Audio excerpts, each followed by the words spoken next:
Y nos encontramos ya en el último tema de nuestro taller de eclesiología, el octavo tema. Pero antes de continuar, vamos a abandonarnos en las manos de Dios, en el nombre del Padre, y del Hijo, y del Espíritu Santo.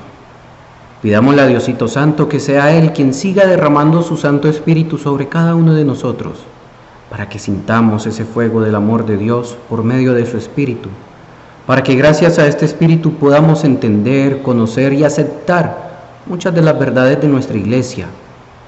Este pueblo que Dios ha llamado, este pueblo que Dios sigue llamando y que sigue convocando para que escuchamos sus palabras.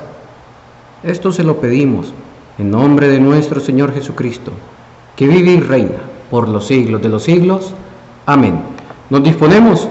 Tema número 8. El tema de hoy es interesante. Es un poco largo, pero no lo voy a dar todo, porque vamos a quedar con un compromiso de nosotros también investigar un poquitico más acerca de lo que es nuestra iglesia. Así que nos lanzamos entonces a esta aventura bonita. Tema número 8. La iglesia es una, santa, católica y apostólica. Tema 8. ¿De dónde viene esto? Yo sé que alguna vez en nuestra vida la hemos escuchado, lo hemos dicho. ¿Dónde es? Yo sé que ustedes ya lo saben. Credo niceno-constantinopolitano. Sí, ese credo largote. Ahí muchas veces nosotros le hemos dicho, creo en la iglesia que es una, santa, católica y apostólica. Pero hoy vamos a irnos un poquitico más allá. Vamos a entender por qué decimos que la iglesia es una. ¿De dónde viene esto? Todo esto va a ser tomado del catecismo de la Iglesia Católica, que más adelantico le vamos a dejar una actividad chévere de enriquecimiento, ciertamente. La iglesia es una debido a, 1, su origen, el modelo y principio de todo este misterio de la unidad es un solo Dios Padre e Hijo en el Espíritu Santo. Su fundador. Cristo fundó o no fundó una iglesia, ya lo vimos en temas anteriores. Hoy vamos a darle una respuesta. El fundador es el mismo Hijo encarnado. Por la reconciliación que obtenemos por medio de la cruz, Él mismo nos sigue invitando para que nosotros nos acerquemos a Dios. Y por su alma. Aquí podemos hablar que el alma de la iglesia vendría a ser el Espíritu Santo que habita en los creyentes y llena y gobierna a toda la iglesia. Es el Espíritu entonces el que nos convoca, el que nos motiva a vivir también siempre en unidad y comunidad. Su origen, si lo vemos desde un punto de vista más humano, podríamos decirlo, o esas separaciones que casi siempre hacemos con la Santísima Trinidad, podríamos decir su origen es Dios Padre, es una debido a su fundador, el Hijo, y debido a su alma, el Espíritu Santo. Pero recordemos que los tres siempre actúan, ninguno está lejos de otro. Y frases largas no habíamos usado en las diapositivas, pero es que estas no las podíamos resumir. La iglesia es una, y esta unidad la vemos en el pueblo de Dios porque se reúnen los diferentes pueblos y culturas, algo que también habíamos visto en los temas anteriores, pero hoy ya como para enfatizar, colocar esta base, ya sé por qué la iglesia es una, a pesar de todos los pueblos, de todas las parroquias, a pesar de esa diversidad de culturas, siempre seguiremos siendo una. ¿Qué mantiene este vínculo de la unidad? Porque hay algo que hace que ustedes y yo vayamos a donde vayamos, gocemos siempre de la unidad de la iglesia. Estos vínculos, el primero y el fundamental, una misma fe. Ustedes y yo creemos en un mismo Dios en tres personas. Dios Padre, Dios Hijo, Dios Espíritu Santo. Acá en Colombia, en cualquier país, en cualquier idioma, este vínculo de la unidad, esta misma fe también va a ser Dios Padre, Dios Hijo y Dios Espíritu Santo. Tenemos la celebración común del culto divino, los sacramentos. A donde vayamos, en el idioma que lo escuchemos, los sacramentos siempre van a tener el mismo culto, el mismo rito, los mismos pasos. Quizás varía un poco es la cultura, pero igualito el esquema va a ser el mismo. Cuando hablamos de cultura no es que cambien lo que tiene que hacer el sacerdote, sino en este caso vendría a ser la vestimenta o la ornamentación. Y la sucesión apostólica. ¿Dónde vemos esa sucesión apostólica? En el sacramento del orden. Sí, los sacerdotes, los obispos y el papa. Ahí vemos nosotros este vínculo de la unidad, quienes se encargan de mantener siempre unidos a la iglesia. Pero lamentándolo mucho, también podemos decir, la iglesia tiene heridas dentro de esta misma unidad. Hay un fragmento de Orígenes que dice: donde hay pecado, allí hay desunión, cismas, herejías, discusiones. Pero donde hay virtud, allí hay unión, de donde resultaba que todos los creyentes tenían un mismo corazón y una sola alma. Orígenes escribe esto, algo muy bonito. Y ustedes y yo tenemos conocimiento de esta división, de este mundo de sectas, de estas mal llamadas iglesias. Son heridas que tiene la iglesia, pero todos hemos sido llamados a ser uno, con Dios Padre, a semejanza de. Ese llamado nos lo hace Cristo, que todos sean uno, como tú Padre en mí y yo en ti, que ellos sean también uno en nosotros. Todos estamos llamados a la unidad, a sumar, no a restar y mucho menos dividir. Pero que ya pasó, bueno, ya pasó con ellos, pero hay muchachos que están naciendo dentro de estas iglesias o mal llamadas iglesias que se han separado bueno, ellos están llamados a la unidad. Y ya viene el otro tema que es más interesante, un llamado que también tenemos nosotros, que casi nunca lo vivimos, pero en la unidad podemos responder a este llamado que Dios nos hace. ¿De qué manera? 3 cositas. 3 no, son más. 1, una conversión de corazón, arrepentirnos de lo que estamos haciendo, escuchar la palabra de Dios y disponernos a darla a conocer. A renovar, 2 sería a renovar permanentemente mi fidelidad con mi iglesia. A esta es la que hemos sido llamados, a esta es la que hemos sido convocados. La oración en común. Podemos hacer oración en privado, pero también podemos hacer la oración comunitaria. No es a vivir como islas, sino a vivir en comunidad. Ese fraterno conocimiento recíproco que yo puedo enseñarle a mis hermanos y mis hermanos también pueden enseñarme a mí. La formación ecuménica también ayuda a entender y a conocer de dónde surgen las otras sectas, de dónde surgen. Hay otras que sí son iglesias, no mal llamadas iglesias, que sí son iglesias, pero que lo desconocemos. Y la colaboración entre nosotros mismos y con los demás. Todos estamos llamados a servir. ¿Quién nos invita a eso? Nuestro Señor Jesucristo. ¿Estamos obligados? En ningún momento. Pero sí estamos llamados a esta unidad. La iglesia es una. La iglesia es santa. Dirían unos, bendito sea Dios, todos somos santos. No podemos decir que la iglesia es santa porque los miembros seamos santos.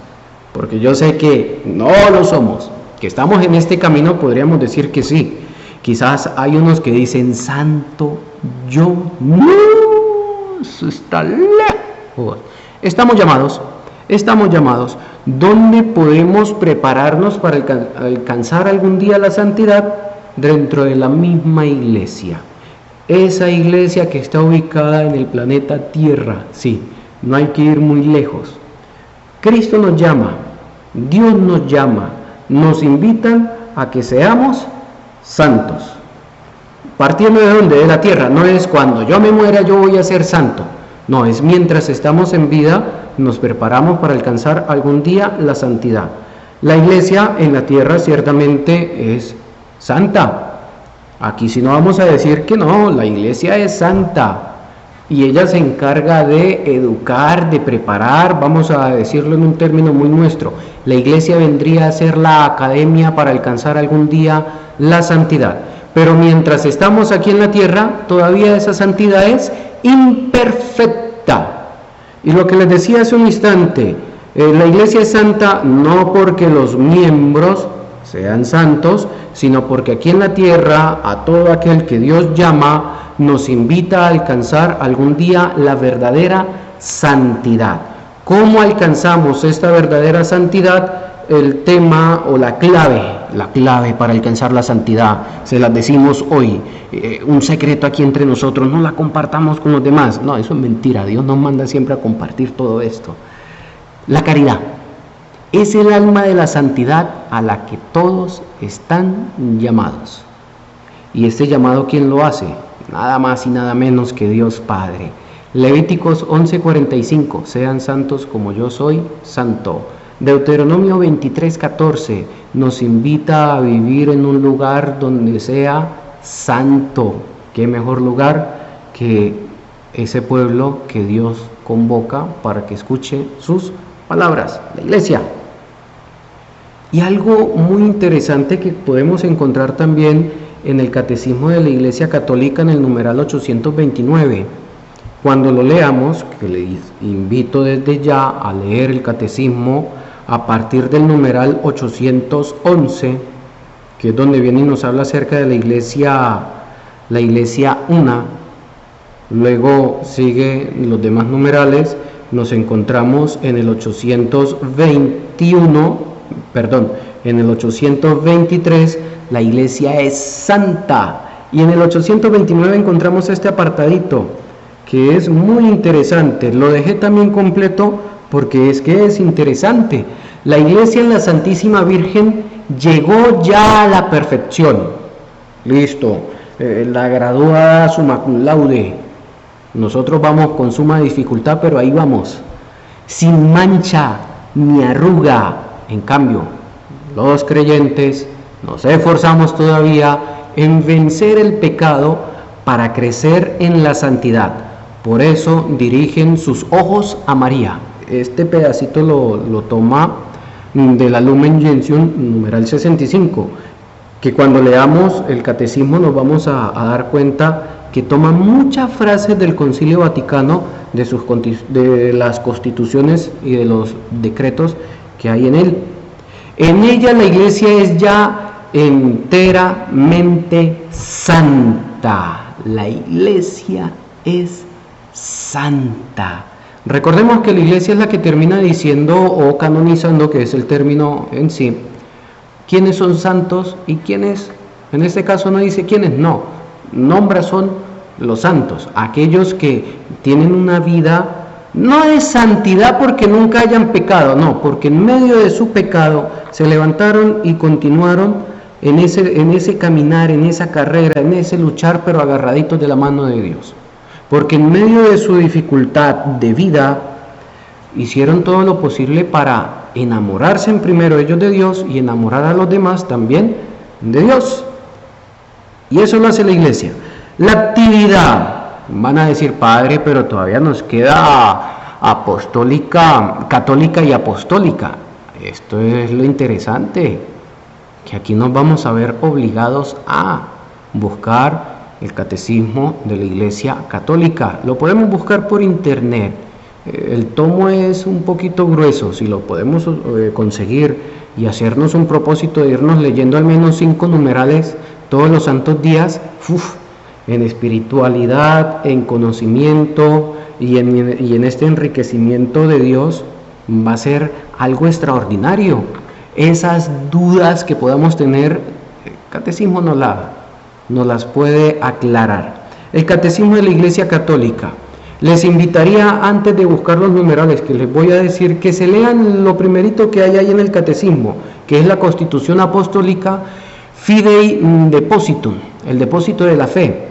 por la que se promulga y establece después del Concilio Vaticano II y con carácter de instrumento de derecho público el Catecismo de la Iglesia Católica. ¿Por qué surge? ¿De dónde surge? ¿Para qué surge el Catecismo? Les invito a leer esta Constitución. Tenemos que leer, eso es importante, para irnos enriqueciendo un poquitico más. Y después sí les pediría hacer un esquema. No es que vuelvan a copiar todos los numerales en una hojita, no, hacer un esquema. Lo que me llama la atención, ¿cómo puedo entender? ¿Por qué decimos que la iglesia es católica? Que todavía nos engañan, o todavía nosotros no sabemos ni cómo defendernos cuando nos dicen, pero la iglesia es católica y todo eso que hablan de la iglesia católica, que yo no soy católico. Ahí vamos a entender numerales 830 al 856. ¿Por qué la iglesia es católica? ¿De dónde viene ese término? La iglesia es apostólica. ¿Por qué apostólica? Numerales 857 al 865.